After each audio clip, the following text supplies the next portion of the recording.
everybody, this video is inspired by Solange Dekker. She is the current reigning Miss International Queen. She is absolutely beautiful. I had to do this and pay homage to her.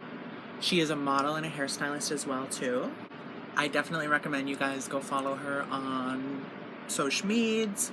She is beautiful and always serving looks.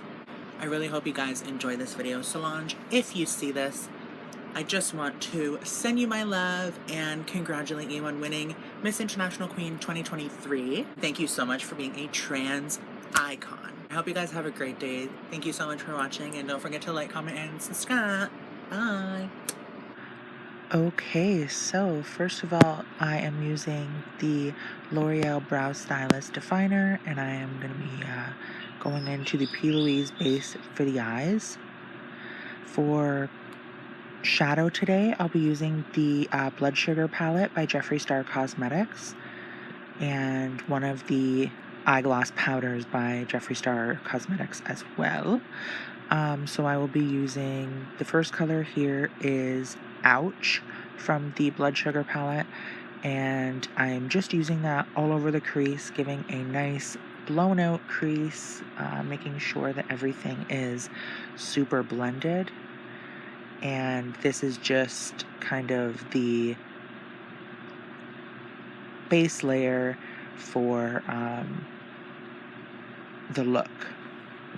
Then I'll be using Intravenous, which is a dark reddish brown, and I'm going to be using that on the outer corner. My apologies, I actually used the brow bone color first, and the brow bone color was Glucose, but I didn't want to make it too light, so I just placed it there and then kind of blended it out.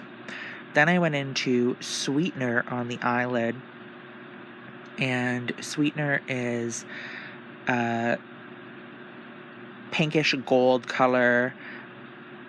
I used my brush here as well for the Jeffree Star Cosmetics Frozen Fire eyeglass powder, and sprayed it with some Cream Shop and Hello Kitty Makeup Perfecting Mist and used that on the lid to give a foiled effect.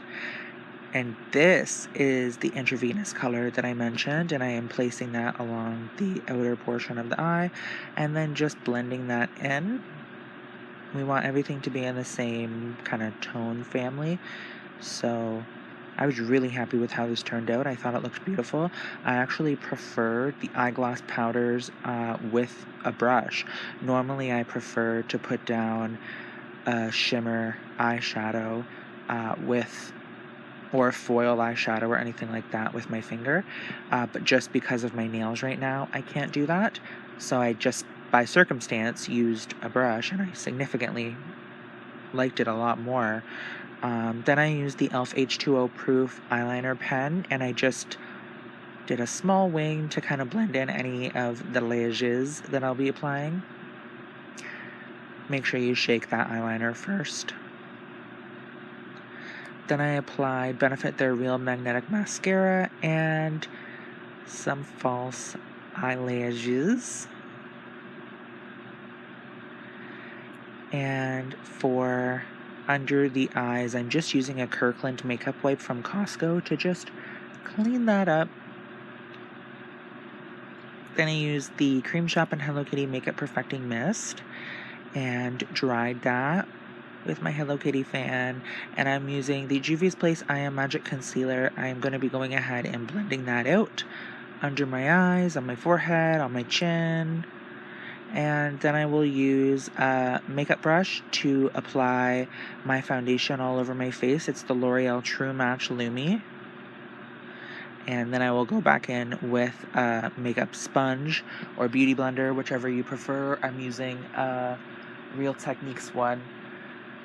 And I will bounce that over all of the foundation to get rid of any of the foundation streaks or the brush streaks or lines or anything like that. Maybe uneven application, that type of thing.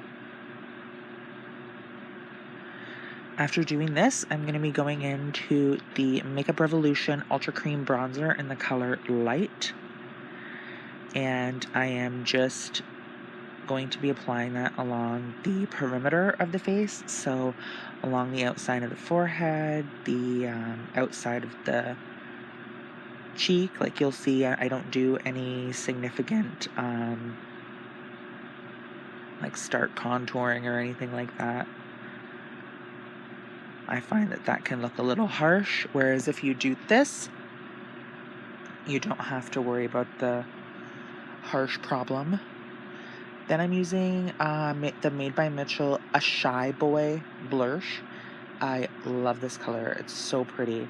I was loving how it really tied together the look with the eye and the lip at the end. I mean, I guess the lip kind of tied everything together because it was applied last, but you get what I'm saying.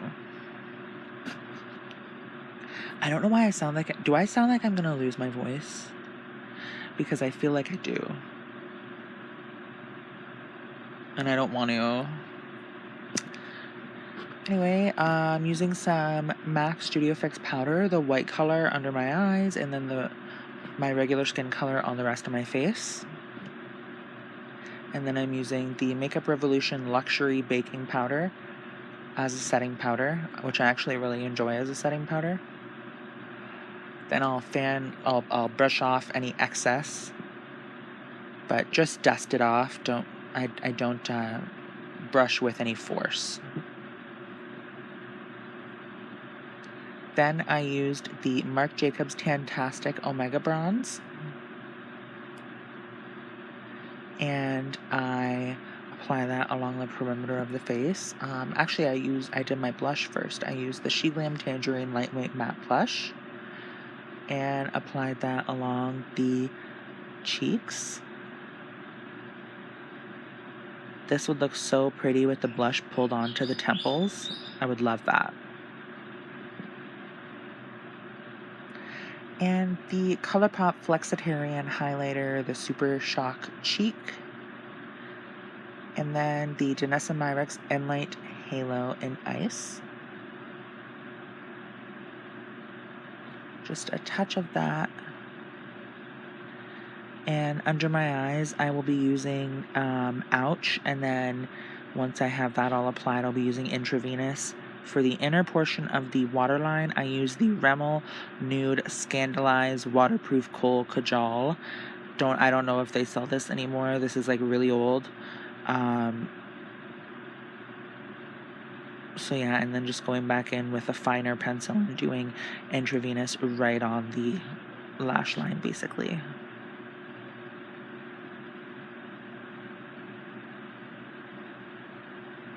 And keep it really close to the lash line. We don't want to blend it out too far.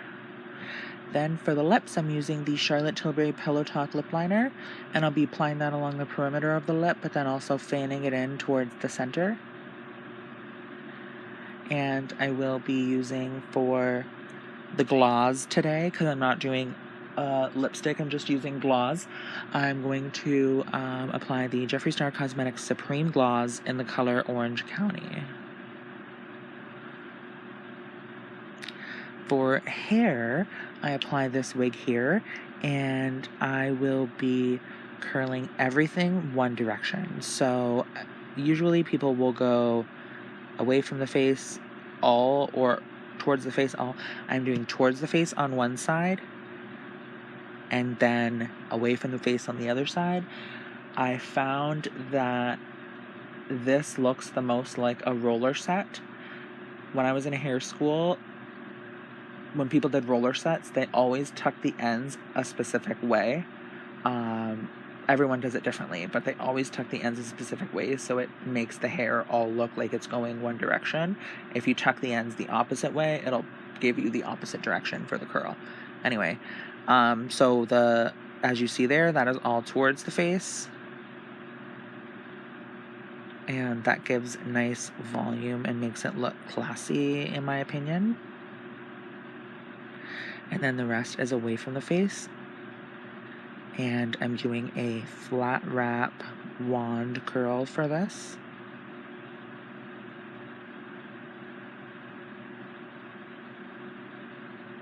And it is pretty much a horizontal curl too, because the curls aren't going all the way to the root.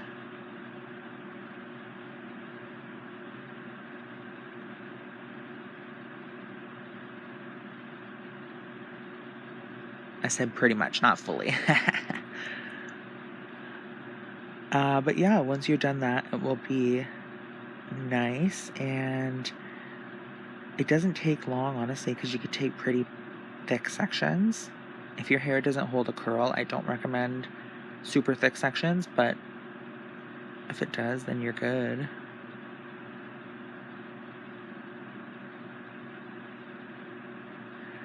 I do closer to the root in the back because I can't fully see what it looks like.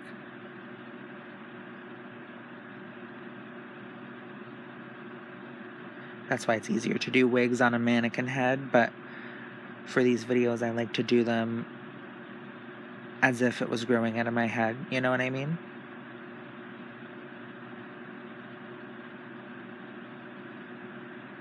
And curling the bang under so it does not flip out or anything like that. Under and away.